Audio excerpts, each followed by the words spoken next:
Today we're going to be looking at all the brand new exclusives from Legacy of Destruction, from the new ones, and the Ashen cards that were revealed a few days ago. So let's get right into it. First off, we have Pyrite Knight. It is a level 5 Earth Warrior effect monster, 2000 attack and 0 defense, and if this card is in your hand or graveyard, you can target one warrior monster, Earth or Fire, you control, except Pyrite Knight. Return to the hand, and if you do special summon this card, then special summon one Pyrite Knight token that is a Warrior Fire level 4, 0 attack, 2000 defense to your opponent's field in defense position.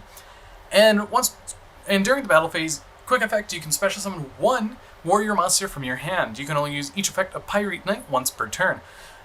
I feel like this is going to be an interesting card to go into Template format because it can help out for Noble Knight getting out a Gear Freed on your opponent's turn, but without Isolde, it's kind of weaker than what it is. Along with an interesting extender of Pyrite Knight, we have another monster, or another card that can go very well with it, being Battle Guard support. We have Battle Guard Echoes. It's a continuous spell card, and when this card is activated, you can add one level 5 Earth Warrior monster from your deck to your hand, then discard one card. Once per turn, if a monster is returned from the field to the hand, even during the damage step, you can activate one of these effects. Add one Battle Guard Rage or Battle Guard Howling from your deck to your hand, or change one face-up monster on the field to face-down defense position. You can only activate Battle Guard Echoes once per turn.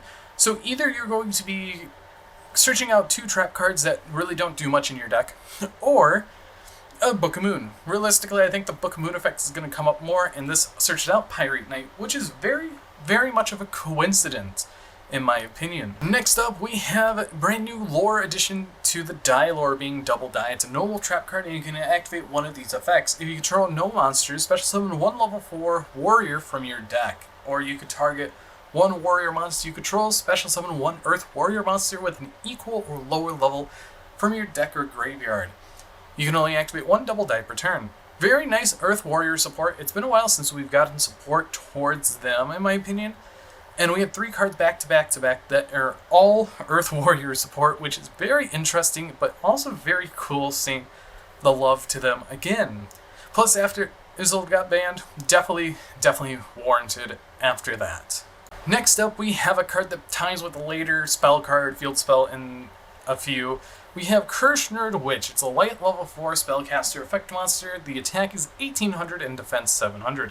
Cannot be destroyed by your opponent's card effects while multi-universe is on the field. You can only use each of the following effects of Cursed Witch once per turn. If a card's in the field zone leaves the field by a card effect, except during the damage step, you can special summon this card from your hand. When a field spell that is already face up on the field activates its effects, quick effect, you could shuffle one of your monsters that is banished or in your graveyard into the deck, or if that monster mentions that field spell, you could special summon it. So it recycles monsters that mention field spells in the text, or you could summon them out instead. I need to do some fact checking on which cards mention a field spell that are monsters in their text so I can know what targets there are in the future. Before we get to multi-universe, there's a card ahead of it, being Jungle Dweller. It's a dark level 8 fiend effect monster with a lovely 2500 attack and 1800 defense, and it cannot be normal summoned or set, and must be special summoned by a card effect. While there are 2 cards in the field zones, your opponent cannot target this card with card effects, and you can only use each of the following effects of Jungle Dweller once per turn. You can banish one light or dark monster from your graveyard, special summon this card from your hand, and if this card in its owner's possession is destroyed by an opponent's card, you can shuffle up to 2 field spells from your graveyard or banishment into the deck, then you can destroy up to that many cards your opponent controls. Being a fiend monster is very good because it can be paired in Dark Worlds or Labyrinth, but also it can be put into any chaos-centric deck, so realistically, there's a lot of utility that this card has in the future that I definitely think we'll see play. So let's finally take a look at Multi-Universe. It is a brand new field spell, and you can only activate if you do not control a face-up card in your field zone. You can target one field spell that is banished in either graveyard, destroy this card, and if you do, place that target card face up in your field zone. You can only use this effect of Multi-Universe once per turn, and if a card's in the field zone would be destroyed by card effect, you can banish this card from your graveyard instead, so it's a substitution and can replace any field spell from anywhere, so you can recycle things like Chicken Game, or realistically any field spell that can be popped later on, like maybe Ancient Gear Town. So there's that. So Gear Town, Chicken Game, you name it, it definitely helps support quite a bit of cards, and it works very well with Krishnerd Witch.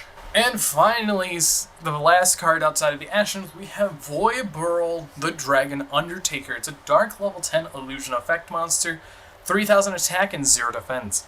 If this card battles a monster, neither can be destroyed by that battle. During the main phase, if a monster your opponent controls is sent to the graveyard, you can activate the following effect based on where this card is at activation.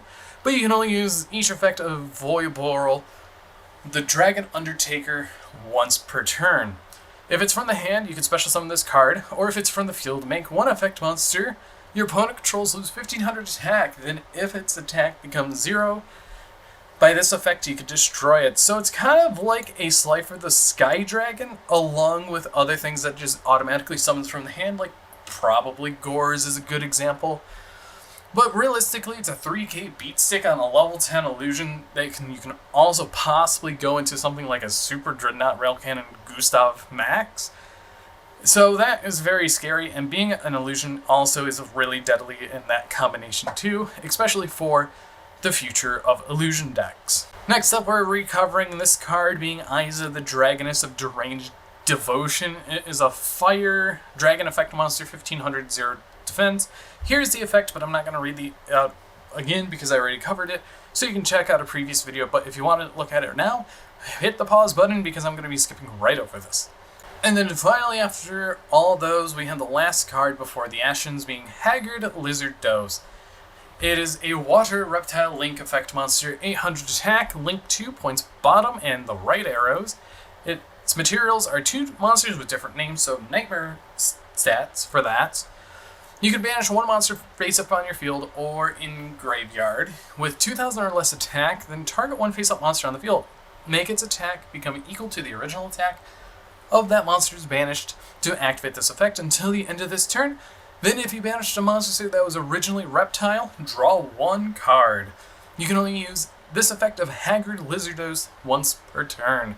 So realistically, I'm just going to use it because it's a free link 2 for reptile decks that is not Reptilian Echidna or Alien Shock Trooper M frame. So realistically, this is a new reptile link monster that could definitely help out a few decks. Even though people probably covered these before, we have the brand new Ashen cards. There's a total of 7 cards, and let's dig right into it with the first card being Shaman of the Ashen City. She is a level 4 Dark Pyro effect monster, 1300 attack and 1200 defense. If Obsidian, the Ashen City, is in the field zone, you can special summon this card from your hand. You can only special summon Shaman of the Ashen City once per turn this way. They all shares that same effect, so I'm not going to read it off of Spearhead.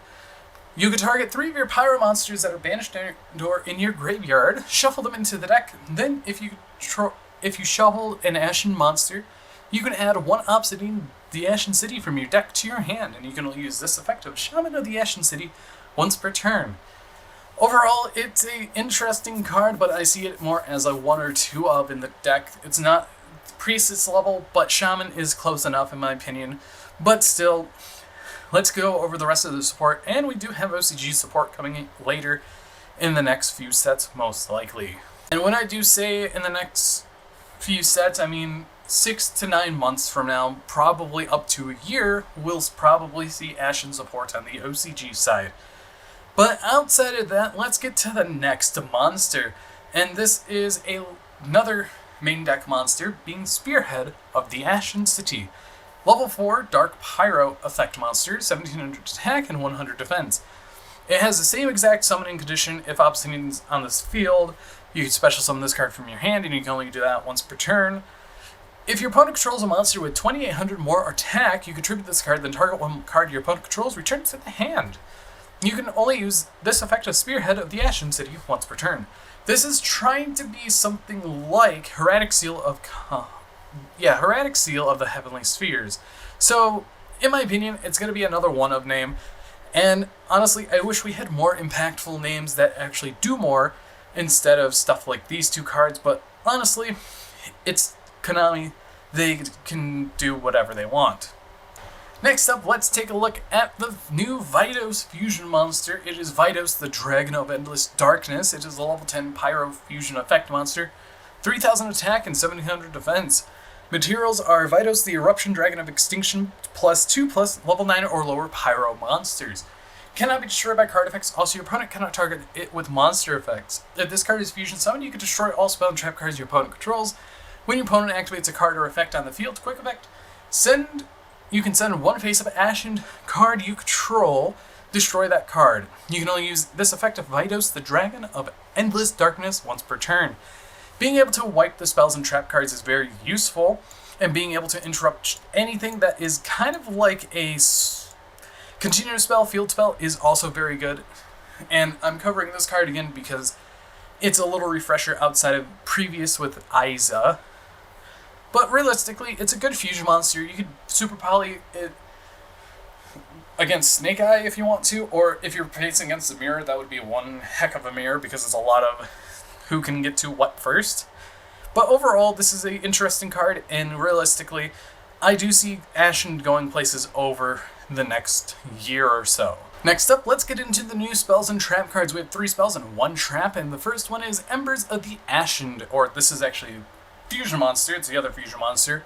Level 8 Dark Pyro fusion effect monster, 2900 attack and 2400 defense. 2 Pyro monsters as a material, so this is literally a super poly target for Pyro decks. This is going to be super useful in the super poly barrage of cards. If this card is fusion summoned, you can target 1 field spell in your graveyard, add to your hand. At the start of the damage step, if this card battles an opponent's Pyro monster, you can destroy that monster, and if it is your turn, this card can make a second attack in a row. You can only use each effect of Embers of the Ashen once per turn. Realistically, I just see it as a super poly target, but super good in the archetype because it makes your stuff Pyro, and your opponent's stuff Pyro, so realistically, that's going to go off 9 times out of 10. But overall, good utility card in many other cases. And now let's get into the spells and traps. 2 spells, 1 trap card, and first off we have Rekindling of the Ashen. It is a quick play spell card, and you can place one of your Ashen cards that is banished or in your graveyard on the bottom of your main deck, except Rekindling of the Ashen. Then target one effect monster your opponent controls, negate its effects until the end of this turn. You can only activate 1 Rekindling of the Ashen per turn. This card is actually very good because it is a targeting negate going into this format, and it could actually serve a lot of purposes against things like many of the current meta decks, being able to negate a certain key piece of the combo, or be able to negate an effect to make it where the attack goes back to the original attack, or to get around certain type of effects that are in the way. So honestly, it's a good option against effect monsters, even floodgate effect monsters too. Next up, let's take a look at the next spell card, and honestly I think this is one of the better ones, being Extinguishing of the Ashen. It is a normal spell card. You can send 1 Pyro monster from your deck to the graveyard, then you can add 1 level 5 or higher Pyro monster from your graveyard to your hand. For the rest of this turn, after this card resolves, you cannot special summon from the extra deck except Pyro monsters. You can banish this card from your graveyard, fusion summon 1 Pyro fusion monster from your extra deck using monsters from your hand or field as material. You can only use each effect of Extinguishing the Ashen per turn. In my opinion, this card could have been definitely better by banishing it to use every monster on the field if able, if they were Pyro monsters, and just being able to grab a level 5 of higher Pyro from the graveyard is alright. It definitely recurs Vidos, but overall it is definitely an interesting card for the deck because it gets into your fusion monsters, but also it lacks a little bit, and honestly I think Rekindling is way better after reading that. And finally, the card that everyone predicted, a counter or continuous trap super polymerization, just like Yubel. We have Ashen to Endlessness.